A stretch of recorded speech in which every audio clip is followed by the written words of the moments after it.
facilitating the wrap-up on the Butcher Benton package. I'm Lieutenant Dick Chasen.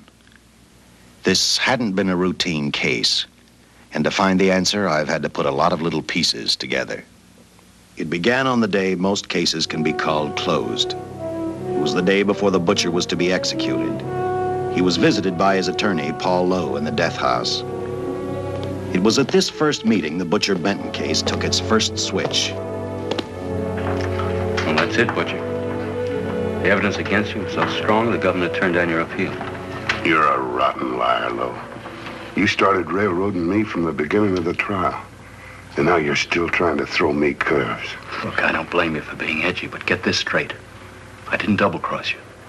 I never worked harder for a client. You mean you never worked harder for a client to get him sentenced? You were a fool, Butcher. If you hadn't tried to double-cross Squeamy Ellis and Joe Marcelli, they wouldn't have turned state's evidence against you. But you had to get greedy. You wanted to keep the whole $600,000 for yourself. Well, the boys got sore, and I don't blame them. It was all your idea. You planned the whole job. You hired us. When you found out I'd staged the money, you decided it was time for me to die. You got those two crumbs to turn state's evidence on me.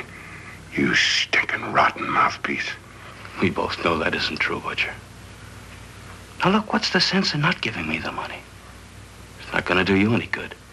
Well, I'll have the satisfaction of knowing that none of you three crumbs are going to spend it. What about Eva? Don't you owe her something? You tell me where the money is, I'll see that she gets your share. I've got a different idea. I'm going to kill you and Squeamy and Joe. Then I'll take care of Eva myself. You thick-headed ape, you're going to die tomorrow. Remember what I said. I'm going to get you. All three of you. Even for you, Butcher, that'd be quite a trick. So long, dead man. Remember what I said. I'm going to kill you. All three of you.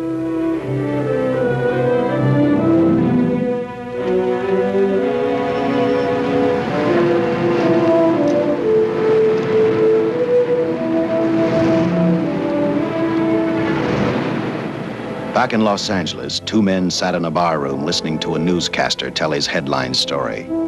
He played up big the butcher's threat to kill Paul Lowe, Squeamy Ellis, and Joe Marcelli for their having turned state's evidence against him. Squeamy Ellis didn't seem happy over the butcher's threat. Neither did Joe Marcelli.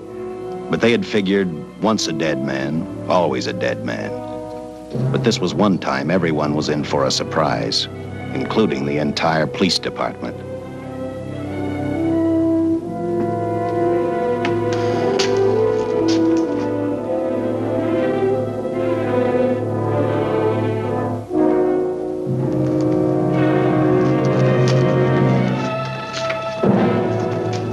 Seen the headlines, Captain? Teletype just came in from San Francisco. Butcher's execution is set for 5 o'clock this afternoon. And like the newspapers say, he still refuses to talk about that stolen money. Well, I still have hopes of coming up with something. That's what I dropped by for, Dick. With Butcher's execution, the department's marking it case closed. That means you'll be reassigned. I've spent a whole year trying to break this case. As far as I'm concerned, Butcher's death is just the beginning. Of course, I can't prove it, but I think that Paul Lowe was the top man. And even though I have to keep working on it while off duty, I'm going to get Lowe, Squeamy Ellis, and Joe Marcelli. Okay, Lieutenant. Officially, I've taken you off of the case. Unofficially, I wish you luck. Do me a favor. Keep me posted. Will do. Thanks, John. I headed for Eva Martin. She worked in a local burlesque house. I'm a cop, and my job is to ask questions and get answers. So I decided I might as well start again with her.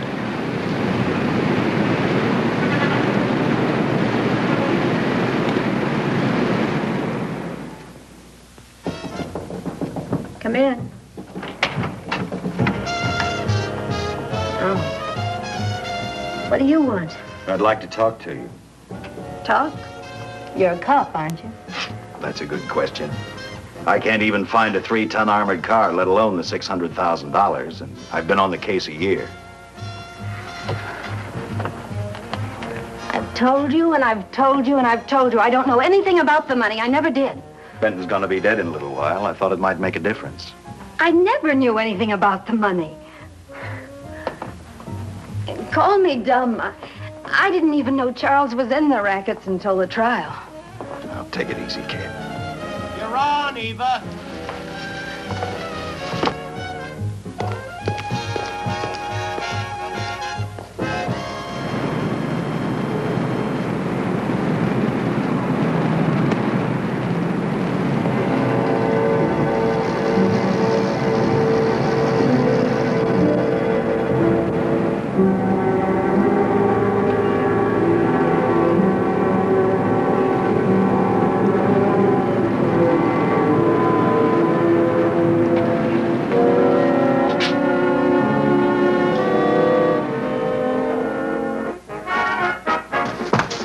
Honey, here's your wrap.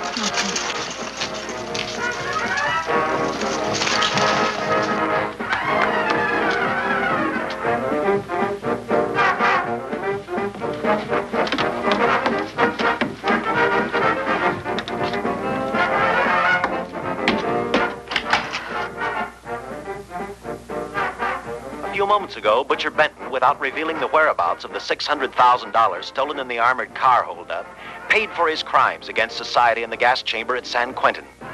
Now for a look at the international scene. Today... Come on, baby. Don't waste tears on Benton. I feel so badly about Charles. If I'd known, maybe I could have done something. How about a drink? We could both use one. An artist can't drink while she's working, Paul. Oh, I see.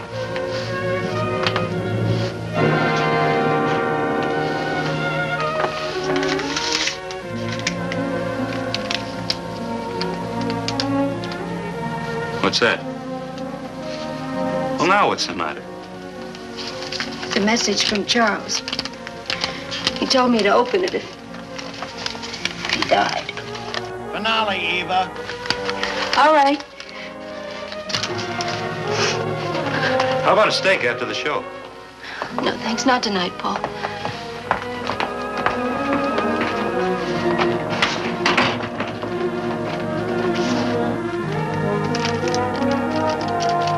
I didn't find out until much later, but Paul Lowe, in opening the letter the butcher had given Eva, found a map outlining a section of the city sewer system, and clearly identified was the spot where the butcher had hidden the stolen payroll. He replaced it with a $50 bill. I guess he figured $50 to gain $600,000 was not a bad day's work.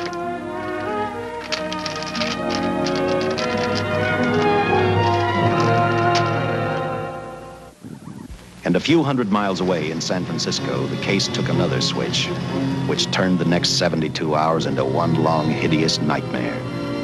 Dr. Bradshaw, a distinguished biochemist, was making preparations for a final experiment which he hoped would lead the way to a cure for cancer. He'd been successful with laboratory animals. The last step called for a human body. And Dr. Bradshaw's assistant quickly made a deal with a local mortuary and returned to the laboratory with the dead body of Butcher Benton.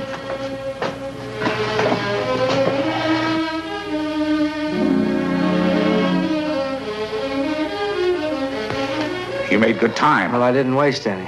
Any trouble? No, I just handed the money over and moved the body into your station wagon. That was that. Good. Get a syringe.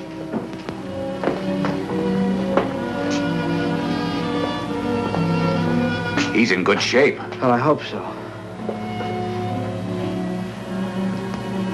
We'll get other blood samples later. We'll run this one through fast. Right. Now wheel him into the machine and then raise him. Right.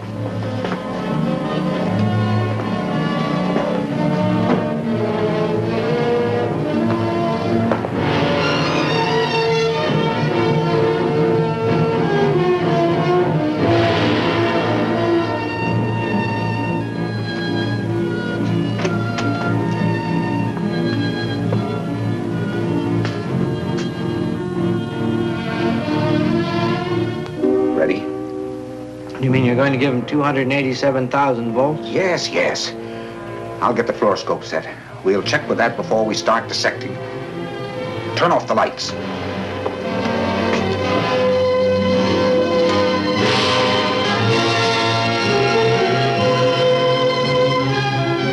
There you are, old boy.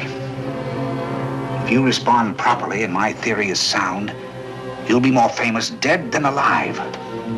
Throw the switch.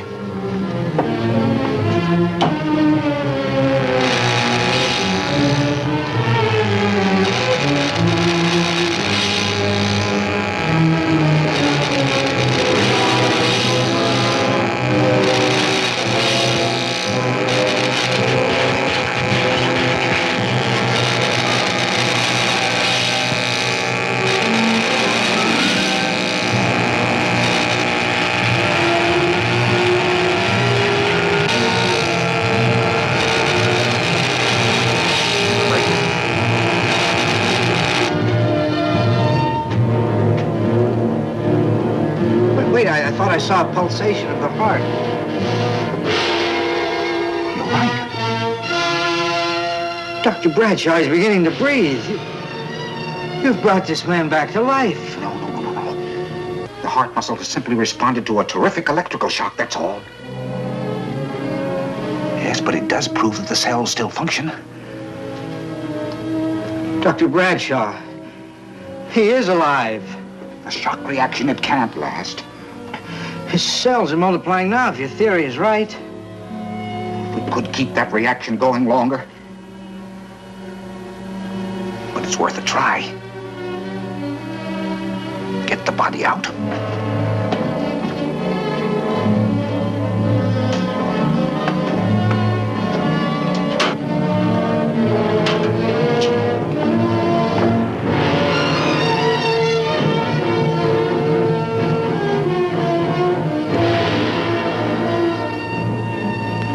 Get some adrenaline from the supply room. Some amyl nitrite, too. Hurry.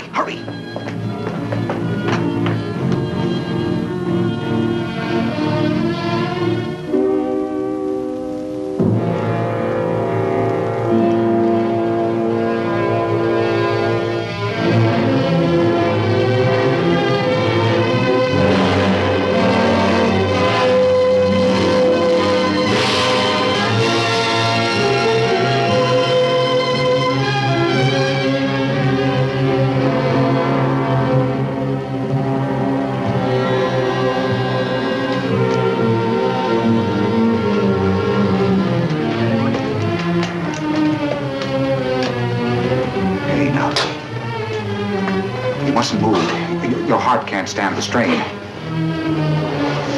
Now you must lie still.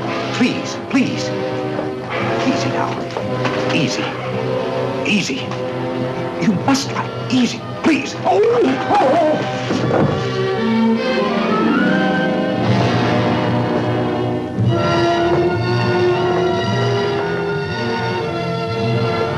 Dr. Bradshaw's experiment had given life back to the butcher. He tried to talk, but the electrical voltage had burned out his vocal cords. Yet it hadn't destroyed his brain. He knew who he was. He knew who he hated. As he stumbled about the room, I think he thought only about one: kill Lowe, Squeamy, and Joe Marcelli. The tremendous electrical voltage that Dr. Bradshaw had given the butcher had increased his cellular structure to the point where he was no longer a man. Dr. Bradshaw's experiment had created a vicious, brutal animal with an almost inconceivable amount of strength. Dr. Bradshaw must have believed the butcher's regained life would last for only a few minutes. Therefore, instead of calling for help, the doctor decided to handle his creation alone. Now, easy, Benton. Just relax. I'm a doctor. I want to try to help you. Do you understand me? You're in my laboratory. The execution was carried out and you were declared dead. I tried an experiment on you and brought you back to life, although I didn't intend that. Now, you've had a great shock. Now come and sit down. Now, be quiet. Now, come and sit down. Take it easy. That's the boy.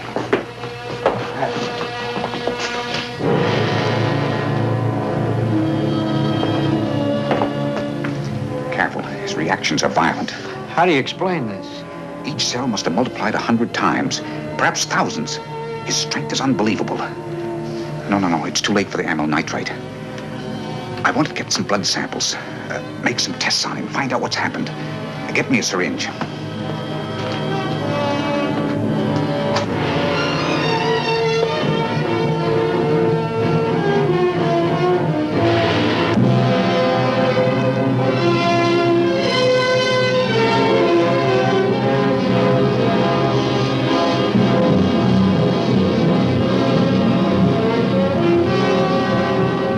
Why won't the needle penetrate the skin? Tissue must be nearly a solid mass of cells. How are we going to get the blood sample? Surgically, perhaps.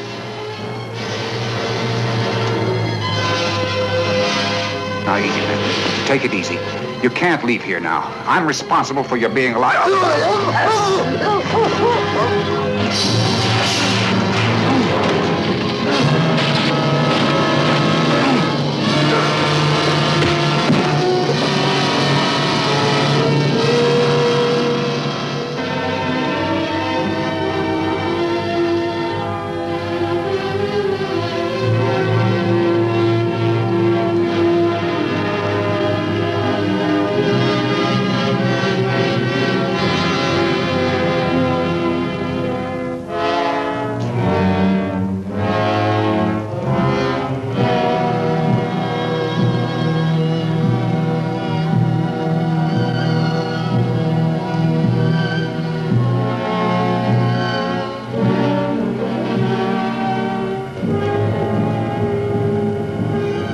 Towards the end of this case, Captain Lauder and I found out the doctor and his assistant had been murdered.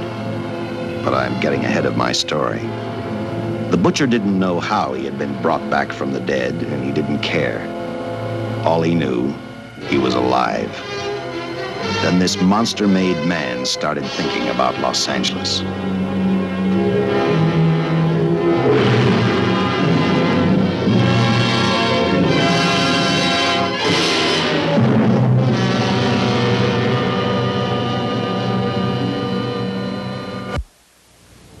On that very night back in Los Angeles, I decided to stop playing detective for a little while.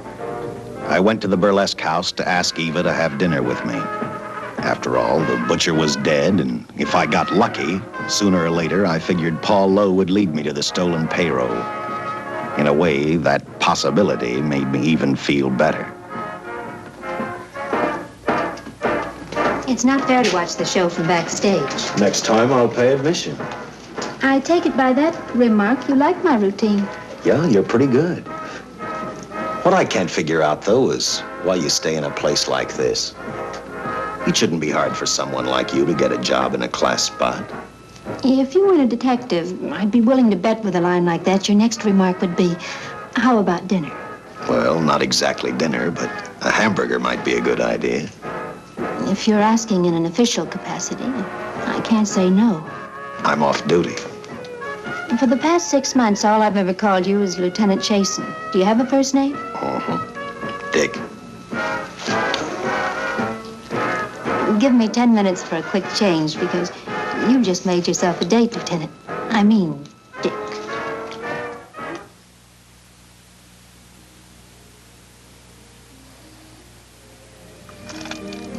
You know something, Dick? I haven't had hamburger in the front seat of an automobile with a guy in a lot of years. Well, from now on, we'll do it more often. It's funny. I always figured a policeman wasn't really a human being. I mean, unless he was arresting someone or trying to solve a case, he was unhappy. Shows you how wrong you are. In fact, everyone on the force gets fed up occasionally with the job they do. Maybe we're more human than anyone else. We see so much trouble, we get to hate the word. But as long as the world's filled with people, there'll have to be men who enforce the laws. What made you join the department? Now who's making with the questions? No, honest, I'd like to know. Well, it's really a very short story. When I got out of the Air Corps, I knocked around for a while. Well, I went to work for an oil company. One day, I went back to college on the GI Bill. Just before graduation, I noticed all about the police department exams. Seemed a pretty good thing to do with your life, so I took the exams, passed, then went on from there. If I ask one more question, will you give me a straight answer? Try me. Am I still part of the Charles Benton investigation? I mean, right now. I don't think so. As far as the department's concerned, when Benton was executed, the case was marked closed. But inside of me, that's not good enough. I don't follow you. Well, the $600,000 is still missing. And a fast-talking underworld lawyer like Paul Lowe is walking around a free man. Someday, no matter how long it takes, I'll get him and the money. Until I do, the Benton case for me is not closed. I give you my word, Dick. Charles Benton never told me anything about the money. Oh, I've been sure of that for a long time. But how did you ever get mixed up with anyone like the butcher? As trouble ever started, just happened. I had a roommate who used to date Benton all the time. One day she packed and left for Chicago. Benton carried a torch for her, and he used my shoulder to cry on. First thing I knew, we were having dinner together, and a few weeks later, I was labeled by the police as this #1 suspect and Benton's girl. But it was never like that. I made only one mistake. I felt sorry for him. You mean, until he was arrested for the robbery and the killing, you had no idea how he earned a living? I know this is going to sound crazy, but I only went out with Benton a couple of times. And all we ever talked about was Madge, my old roommate. The last time I saw him, he tried to get too friendly, and that's when I told him he had the wrong girl. But like I said, I'd already made my mistake. What about the burlesque house? How do you two fit together? You sound like a lot of other people. I left a small town a couple of years ago because I won a beauty contest, and the first prize was a screen test. Da, da, da, da. After which, nothing happened? That's right. Only it was pretty rough. And then one day I read an ad about girls wanted for a burlesque show. I auditioned and I got the job. You know something? It's like any other job. If you're looking for trouble, you can find it even in a schoolroom. Well, when the screen test didn't work out, though, why didn't you go on home? Well, first you have to have a home to go back to. My folks are dead, so Los Angeles was as good as any place else. I don't know about you, but I do 8 shows a day, and at this hour I'm bushed. I know what you mean. Mind if I drive you home? No. And I'll tell you something else. I haven't minded anything about tonight. Not even the hamburger. I kept playing tag with Lowe. He made 4 telephone calls. 3 of them didn't interest me, but one did. The one to Joe Marcelli. I watched Joe head for his meeting with Lowe, and for some unknown reason, I began to get the feeling that this case was finally about to explode in my favor. You see what I mean? Well, look at that, will you? I seen him stagger on 2 legs, but he's doing it on 4. Shut up, you flea bag. Well, look who's calling names. At least I ain't a squealer, a stoolie. I warned you before. All right, Harry, that's enough. I'll take care of him. I want to talk to him. Okay, Mr. Lowe. With any future business you've got with this psycho, take care of it upstairs in your office. If you keep showing around here, sooner or later he's going to get slugged, cripple or no cripple. All right, shut up, Joe. Sit down.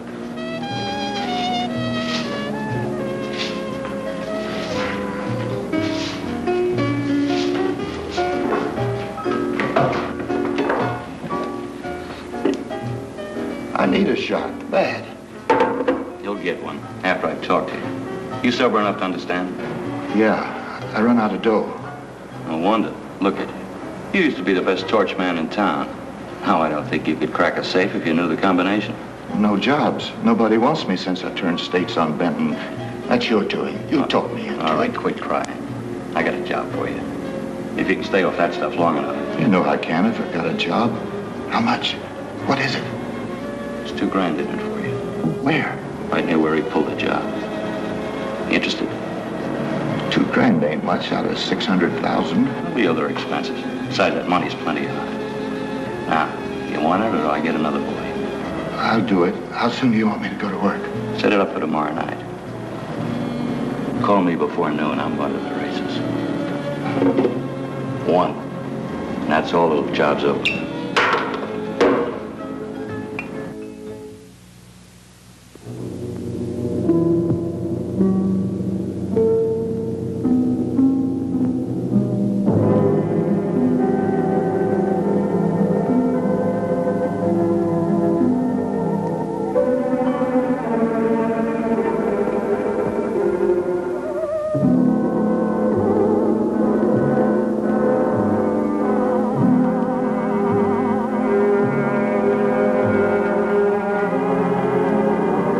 Was walking slowly toward Los Angeles. He'd traveled through wooded hills to prevent being seen by anyone. Finally, he came to a quiet road. He stopped to get his bearings. And then he saw her. He saw something else. An automobile. For the butcher, that rang a bell. With a car, he knew by the next afternoon he'd be in Los Angeles in plenty of time to catch up with the 3 men who had double-crossed him.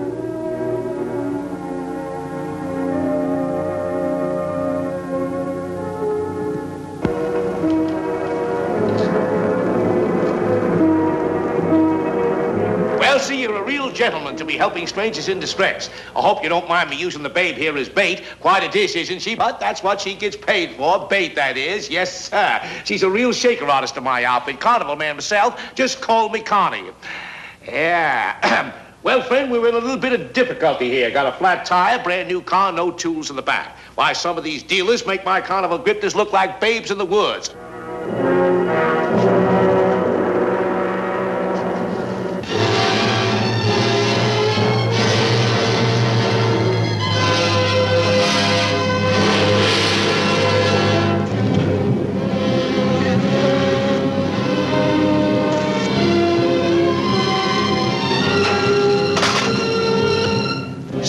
Holy. Say, who you with, friend? Let it down. Let it down. No matter who you with, friend, believe me, I can do better for both of us. I'll make a fortune for the both of us. Oh!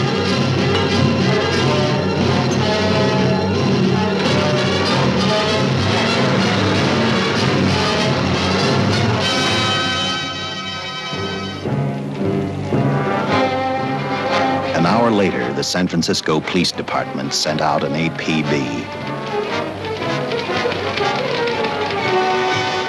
Squads were sent to various parts of the countryside.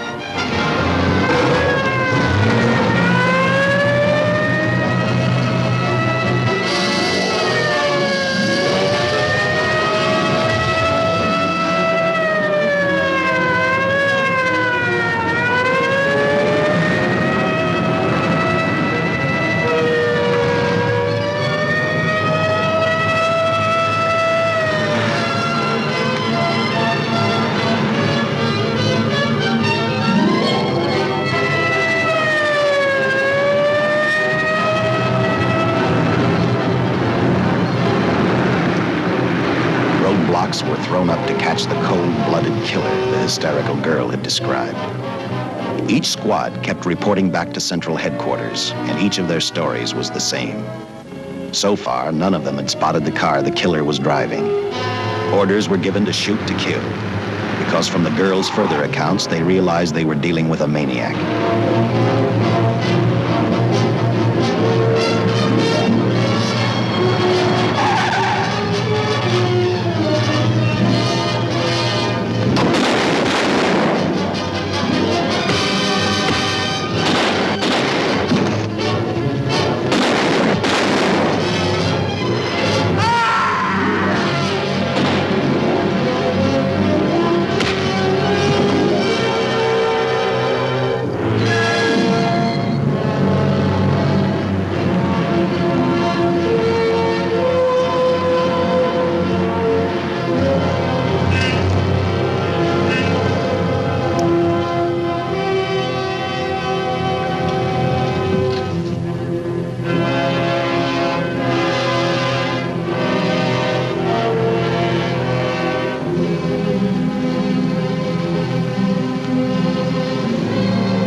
I trust that this information will answer all of your questions. If I can be of any further service, let me know.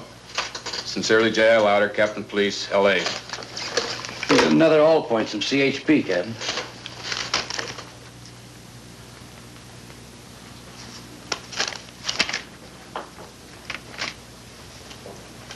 These reports sound like they come from a bunch of loonies. You sure do. There it is.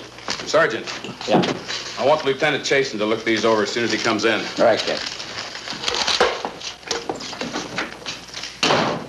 The next morning, I read the stories of the brutal murder of the 2 police officers. I also read the witness's statement about the bullets having no effect upon the killer. I felt sorry for the witness, and I thought about how easily a person's mind can become confused when suddenly they receive a brutal shock. I didn't believe a man existed who could not be stopped by a slug from a .45. Good morning, Captain. You and the rest of the force are going on 24-hour duty. Seen the headlines? You mean this guy that's running amok up north? Yeah, the latest report, he's killed 2 police officers. Made a getaway in a green coupe heading south. I've got a hunch this killer's gonna be our baby. He could be in town right now. Yeah. You better get started, Lieutenant. Okay. Any new leads on that hold-up money? I think the girl can probably be counted out. If any of the others are wise, they're keeping mighty quiet. Well, let it ride for now. The whole force is going to be on the spot until we catch this killer. Newspapers will have a field day.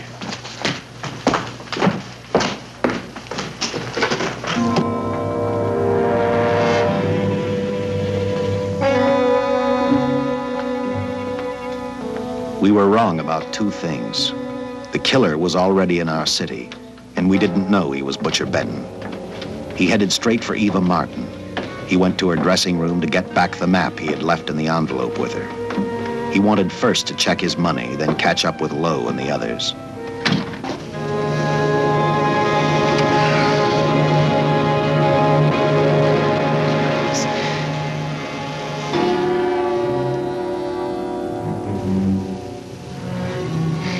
Can't be.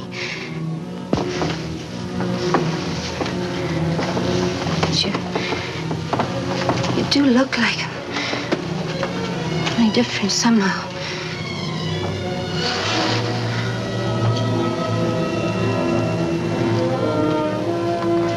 It is you. Why didn't somebody tell me? What's happened, Charles?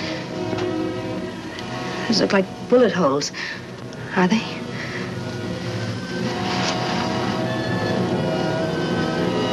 There isn't even a mark.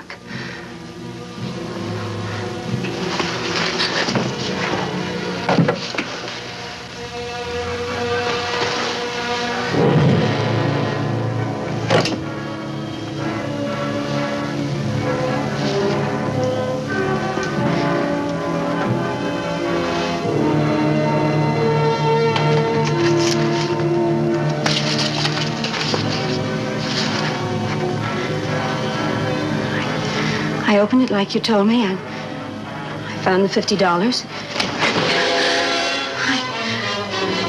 I didn't know why you left him. Paul didn't know why he was here.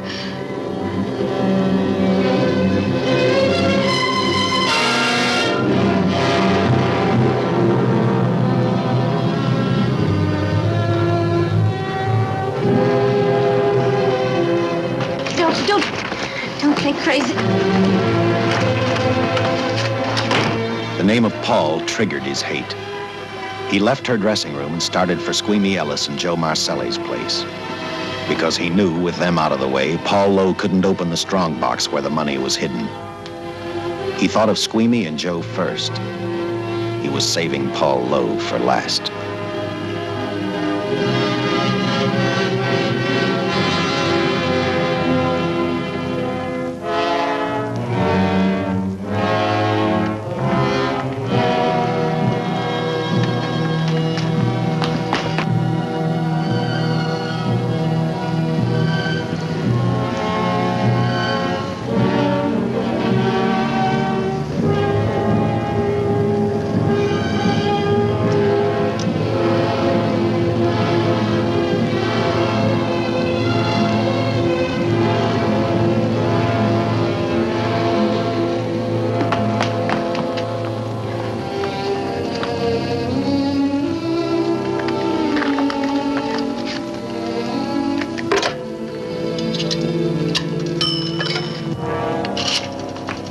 Hey, Eva, can I borrow your eyebrow pencil?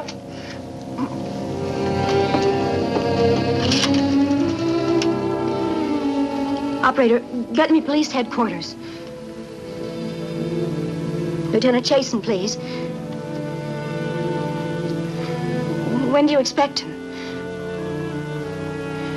Well, tell him Charles Benton is alive, and even bullets can't stop him. I'm not crazy. Just say a friend of Charles. He'll know.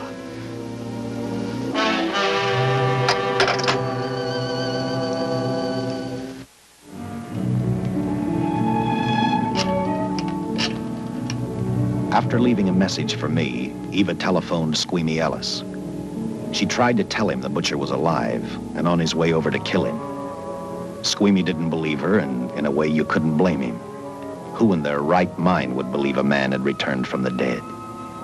What Squeamy actually believed was that the butcher, before his execution, had hired a killer to carry out his threat.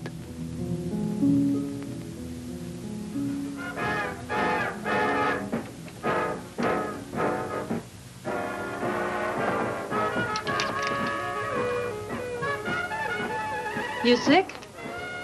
What? You don't look so good to me. 10 minutes, Eva. All right. Say, Eva, I could take over the matinee trick for you. What? It's easy. Look, Eva, I can do it. Scabba-doo-doo-doo. Oh, Francine, I just thought of something. Yeah? Eva agreed to let Francine do the show. She hoped she'd be able to interrupt the butcher before he arrived at Squeamy's hotel. Or, failing that, at least be able to warn him to stay out of sight. You wanted me, Captain? Yeah, I just had a rundown on those fingerprints of the stolen car up north. We got nothing on the driver who was killed or the woman with him. Take a good look at these. There's something funny about these. Yeah. The boys in the lab can't figure it out either. Those are the killers. They were found on the steering wheel. Looked like they'd been stamped in with a steel die. They sure do. These are Butcher Benton's. What? Well, they look the same to me. How do the lab boys explain that? They don't. Their best guess is a twin brother. An identical twin could have the same pattern of whorls with only slight variations. Ever hear of the butcher having a twin brother? No. Even if he did, it wouldn't explain these freak prints. You didn't pick up your message, Lieutenant. Some wacky dame calls you. And she says Charles Benton is alive, and bullets won't stop him. If we buy the twin theory. Who was she? Where'd she see him? Well, she wouldn't leave her name. Sounded kind of hysterical to me. Said she was a friend of the butcher's. Eva Martin. Get over at the Follies and see what that girl knows. Yeah. Some guys have all the luck. I never drew an assignment to the Follies.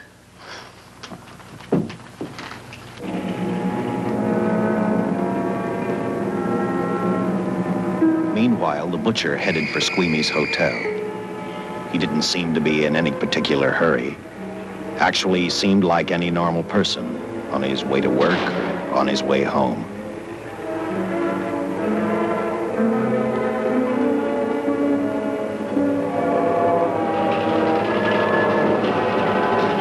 He rode up Angel's Flight, arrived at the top, scanned the hotel building, and then noticed the only exit from Squeamy's apartment, a fire escape.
Butcher was figuring his next step. And as he looked at the dead cop, he thought about Paul Lowe, the next man on his list. Seen Joe Marcelli? Not since last night when I told him I didn't want him around here no more. Give me a shot.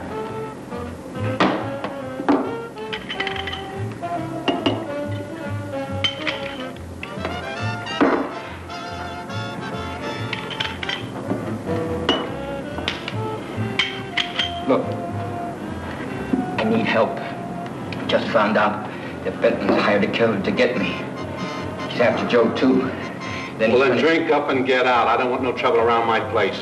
You're a real pal. Drink up and get out, I said.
Operator, get me the police! Police! Yes!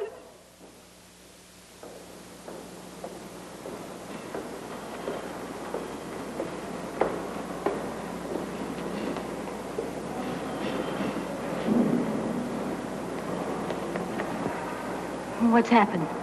A guy named Squeamy got thrown from the 5th floor. He's deader than a mackerel. Customer of mine. You mean Squeamy Ellis? Yeah, that's it. Just Squeamy. No one else was killed. Ain't one enough?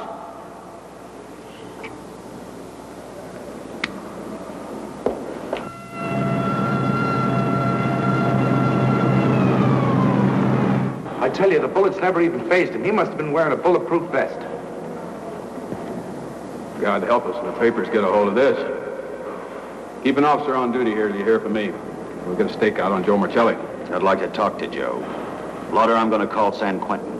Suppose Benton is alive. Every available man's been put on the case now. Yes, sir. All right. All right. Anything new? Report on Dr. Bradshaw, owner of the station wagon. The San Francisco police located his laboratory in the basement of an electrical power receiving station. Bradshaw, what's he know? He's dead. And another man, too, his assistant. The lab is a shambles. But now we're getting some action from San Francisco. Benton's body never arrived at the mortuary where it was supposed to go. An attendant there finally broke down, admitted he picked up some quick cash by handing the body over to a man he was unable to identify. The man was driving his station wagon. Blast it, man. The chief's on my neck, and the commissioners are on his, and the mayor's on theirs. Now, am I supposed to tell them that our killer is a dead man? They found a notebook in Bradshaw's lab.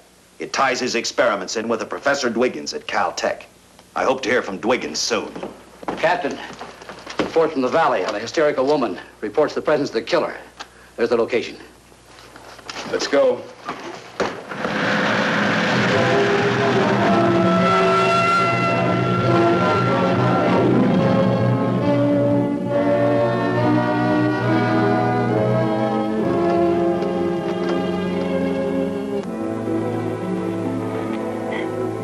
You and your boyfriend had a little fight, and he got out of the car to take a walk.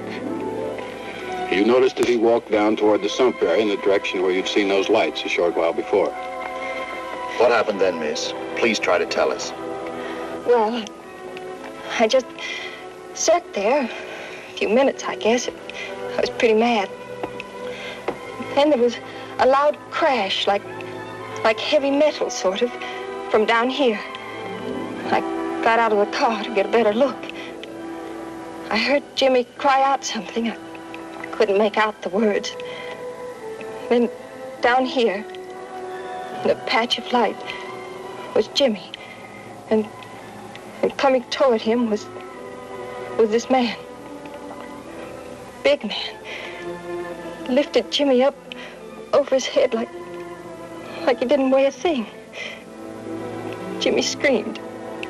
Just once, before he broke Jimmy's back. I heard it snap that far away. Then I started running till I found this house. They let me use the phone. Thank you, mate. We'll see that you get home right now. O'Malley, see that the young lady gets home all right. Paul Lowe, while driving to his office, heard a radio commentator report the murder of Joe Marcelli. And what shocked him most was when the broadcast identified the killer as possibly being the butcher. Lowe headed straight for Eva Martin at the Burlesque Theater. Oh, you gave me a start, Mr. Lowe. What are you doing here? Where's Eva? Oh, I'm taking her place. I'm going to wear her costumes. What's it to you? I asked you, where's Eva? Hey, don't get physical. Well, watch your tone of voice, Buster. I told you. Little Eva isn't here. I could see that for myself. Where is she? She's at police headquarters. That's where she is. Yes, sir. No, sir. Captain Lauder's still with the mayor. The killer dropped out of sight. He was last seen in the Hollywood area. Yes, sir. We know he's dangerous. Every angle's being covered. Yes, sir. I'll tell him.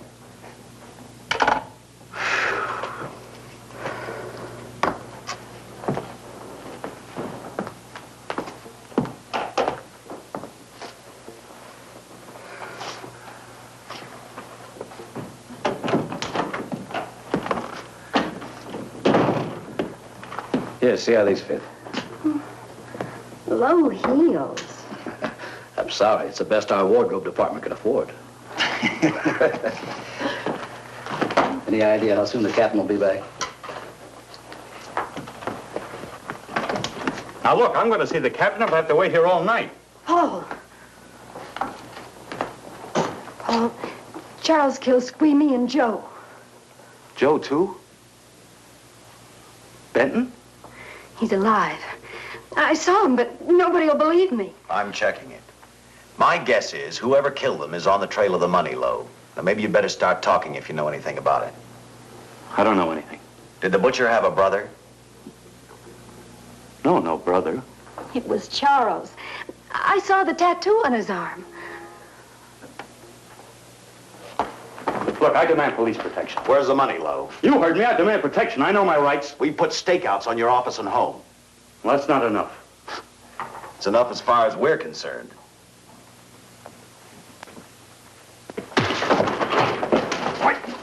Now you gonna book me, Sergeant? Dan, throw away the key.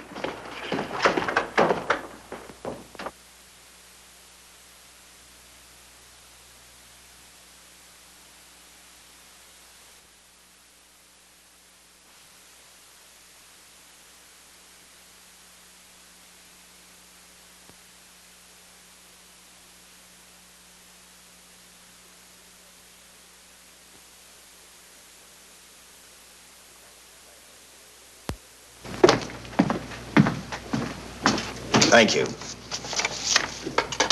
Come up with anything yet, Dick? Oh, we've checked every hotel, motel, and rooming house in town. We've run a cross-check on every hangout Butcher ever used. Net results, blank. This is incredible. We not only discover a dead man turned killer, but it's beginning to look like he plays ghost, too. He's somewhere in this city, and if we have to take it apart brick by brick, we've got to get him. I may be way off, but I think Paul Lowe could tell us a lot. Maybe. But it's a cinch he's not going to. Well, suppose he had no alternative. You better grab some coffee. Your mind's beginning to play tricks on you. No, now, wait a minute. When Lowe came to us for police protection, it was because he was scared stiff the Butcher would add him to the list of Squeamy Ellis and Joe Marcelli. Go on. It figures, too. When he slugged the sergeant, he knew we'd book him right away. Oh, this Lowe's a pretty cute character. But we can play the same game. You mean we'll threaten to release him? Well, not exactly. You tell him you realize that he was excited, that throwing the punch was accidental. Tell him we're not going to make a charge, that he's completely released. Lieutenant, you know we can't do that.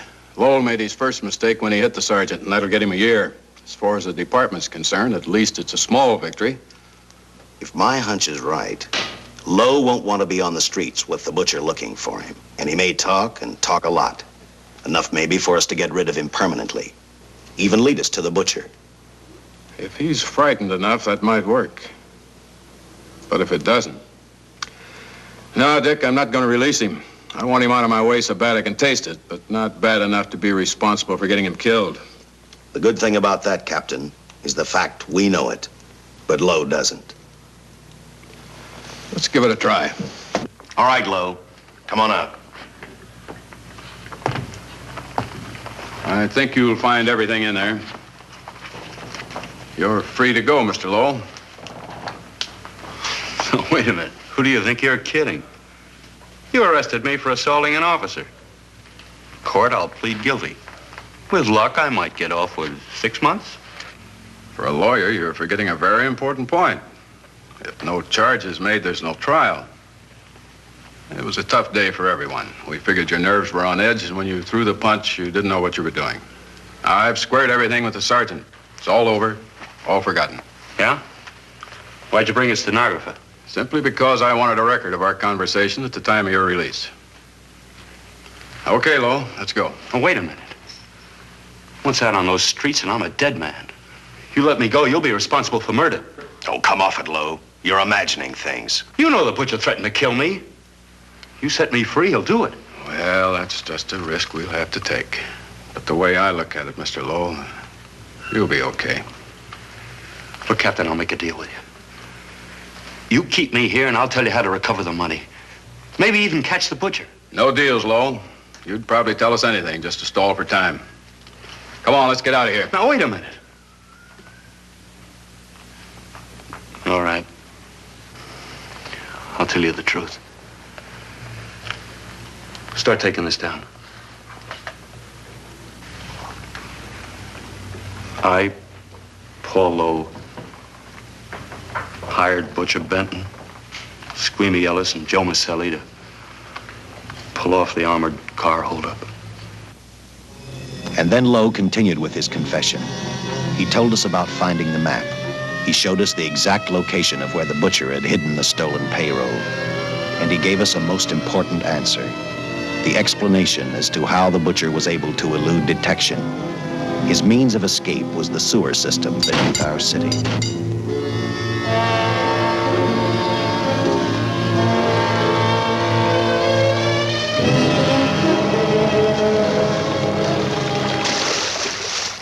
The department went to work fast. Every police squad in the city was detailed to cover a specific area. Every entrance and exit to the Los Angeles city sewer system of 700 miles was covered. Captain Lauder and I, along with several other squads, headed for the entrance where, according to the map, Butcher had hidden the money. Our job was to stop him, and that made me think of one specific question. When we found him, could this monster be stopped? I, for one, wasn't sure.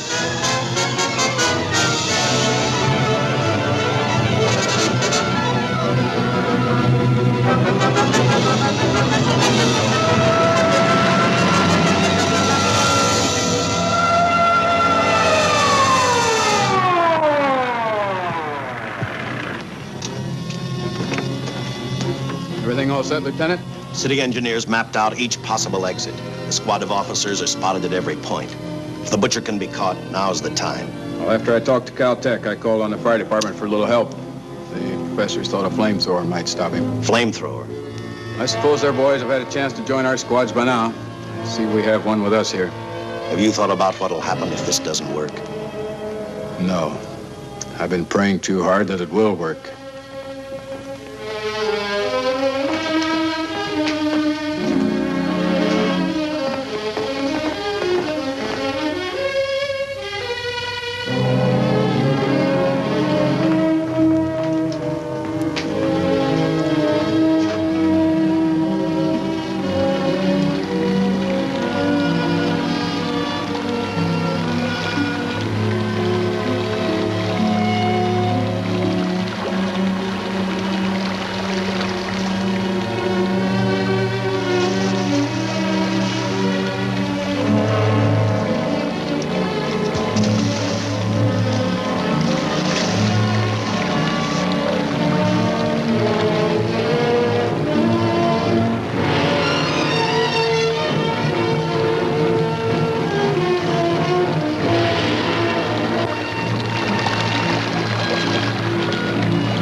This is where we split up.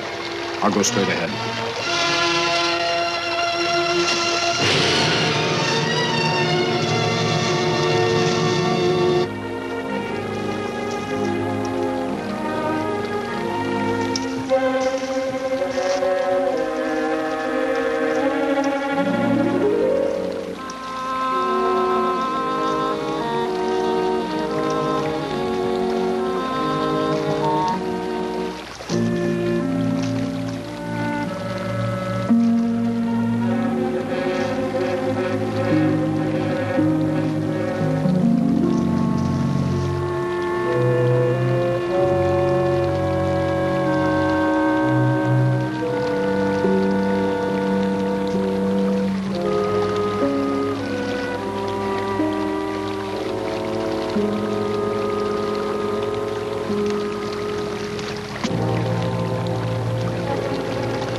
If this map's right, we're off our course. We'll have to backtrack.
tremendous shock of electricity that brought the butcher back to life destroyed him.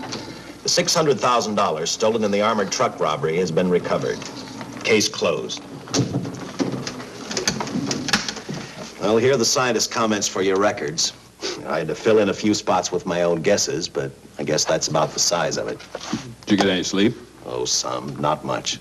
How's the girl today?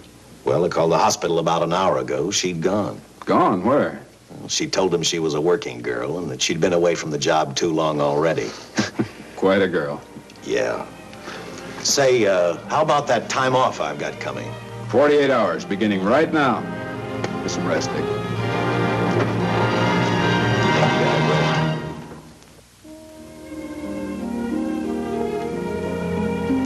You know something, Dick? The past 72 hours seem like a bad dream. That rest in the hospital today really gave me a new lease on life. Now that it's over, I can't believe it actually happened. The important thing is to remember, it is all over.